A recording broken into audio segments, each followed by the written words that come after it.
Old pension scheme 2023। नमस्कार दोस्तों, क्या आप भी केंद्र सरकार में कर्मचारी हैं अथवा आपके परिवार का कोई सदस्य है? यदि आपका जवाब हाँ है तो ये लेख विशेष रूप से आपके लिए ही है। भाइयों एवं बहनों, केंद्र की मोदी सरकार आप सभी के लिए एक खुशखबरी भरी कार्य कर रही है। अब केंद्र सरकार में काम करने वाले सभी कर्मचारियों को मोदी सरकार उनके बुढ़ापे हेतु पेंशन देने का विकल्प शुरू कर दी है। कर्मचारी 31 अगस्त तक अपने पेंशन को चुन सकते हैं कि वो पुरानी पेंशन स्कीम के तहत लाभ लेना चाहते हैं अथवा नेशनल पेंशन स्कीम के अंतर्गत लाभ लेना चाहते हैं।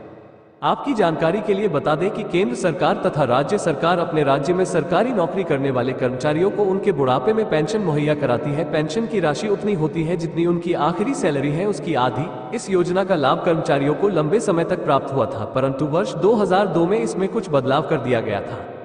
22 दिसंबर 2003 से ही राष्ट्रीय पेंशन प्रणाली (एनपीएस) को अधिसूचित किया गया था। अब ये कर्मचारी केंद्रीय सिविल सेवा पेंशन नियम 1972 तथा वर्तमान में 2021 के तहत पुरानी पेंशन के लिए पात्र हैं। इन दोनों विकल्पों में से किसी एक को चुनने हेतु कर्मचारियों के पास 31 अगस्त 2023 तक समय निर्धारित किया गया है। भारत में पुरानी पेंशन योजना ऑप्स 1 जनवरी 2004 से पहले सरकारी सेवा में शामिल होने वाले केंद्र सरकार के कर्मचारियों के लिए एक गारंटीकृत पेंशन योजना थी। ये कर्मचारियों को उनकी सेवा की अवधि और उनकी सेवा के पिछले 10 महीनों के औसत वेतन के आधार पर पेंशन का हकदार बनाती है। सेवानिवृत्ति या 60 वर्ष की आयु तक पहुंचने पर पेंशन का भुगतान सेवानिवृत्त कर्मचारी को किया गया था। केंद्र सरकार के सभी नए कर्मचारियों के लिए 1 जनवरी 2004 को एक नई पेंशन योजना राष्ट्रीय पेंशन प्रणाली (एनपीएस) शुरू की गई थी। एनपीएस एक सरकार द्वारा निर्धारित अंशदान पेंशन योजना है जिसमें कर्मचारी अपने वेतन का एक निश्चित प्रतिशत एक सेवानिवृत्ति खाते में योगदान करता है, जिसे विभिन्न वित्तीय साधनों में निवेश किया जाता है। इसके साथ ही कुछ धन सरकार अपने पास से जमा करके सेवानिवृत्त कर्मचारियों को प्रदान करती है। 1 जनवरी 2004 से पहले सेवा में शामिल होने वाले कर्मचारियों के पास पुरानी पेंशन योजना जारी रखने या नई एनपीएस में स्विच करने का विकल्प था। हालांकि एक बार जब कोई कर्मचारी एनपीएस में स्विच कर लेता है तो वो पुरानी पेंशन योजना में वापस नहीं जा सकता है। इसी को ध्यान में रखते हुए भारत सरकार नई पेंशन योजना 2021 लेकर आई है। इसमें भी कर्मचारियों को यह विकल्प दिया गया है कि वह या तो पुरानी पेंशन योजना में खुद को स्विच कर ले अथवा नेशनल पेंशन योजना का लाभ लेते रहे। इसके लिए इन कर्मचारियों को 31 तक डेट निर्धारित किया गया है। दोस्तों, आपको बता दें कि केंद्र सरकार ने इस योजना को बदलने के लिए जो तर्क दिया था वह था कि इस योजना के माध्यम से सरकार के ऊपर बहुत अधिक वित्तीय बोझ पड़ रहा है। इसके बाद सरकार ने पुराने पेंशन स्कीम को हटाकर नए स्कीम की शुरुआत की जिसे नेशनल पेंशन स्कीम (एनपीएस) के नाम से जाना जाता है। इस कदम के बाद कर्मचारियों के एनपीएस के योगदान को सामान्य भविष्य निधि (जीपीएस) में जमा किया जाएगा।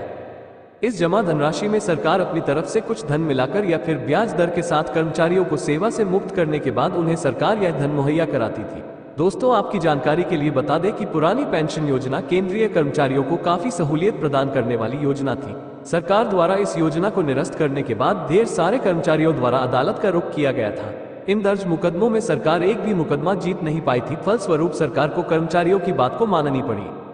आपकी जानकारी के लिए बता दें कि 31 जनवरी तक एनपीएस यानी नेशनल पेंशन स्कीम के अंतर्गत 23,65,693 केंद्रीय कर्मचारी तथा 7,32,768 राज्य सरकार के कर्मचारी नामांकित हो चुके हैं।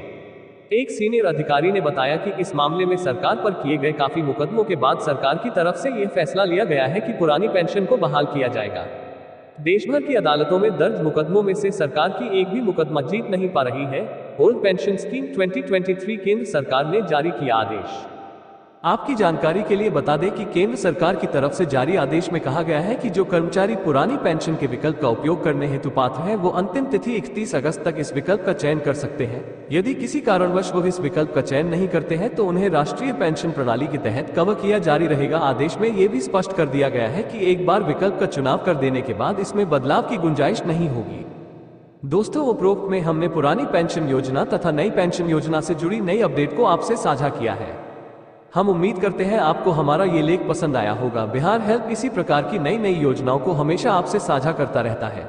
केंद्र सरकार अथवा राज्य सरकार द्वारा किसी भी प्रकार की अपडेट आने पर यह पोर्टल आपको सबसे पहले जानकारी देता है। इसके साथ ही हमारा प्रयास होता है कि जो जानकारी अपने पाठकों को दे रहे हैं वो किसी न किसी वेरीफाइड माध्यम से प्राप्त हो अथवा सरकार के द्वारा आधिकारिक नोटिफिकेशन से प्राप्त जानकारी होती है। अतः आप चाहे तो इस पोर्टल के नोटिफिकेशन बेल को ऑन भी कर सकते हैं, जिससे किसी भी प्रकार की लेटेस्ट जानकारी को आपसे सबसे पहले हमारा पोर्टल साझा कर सके।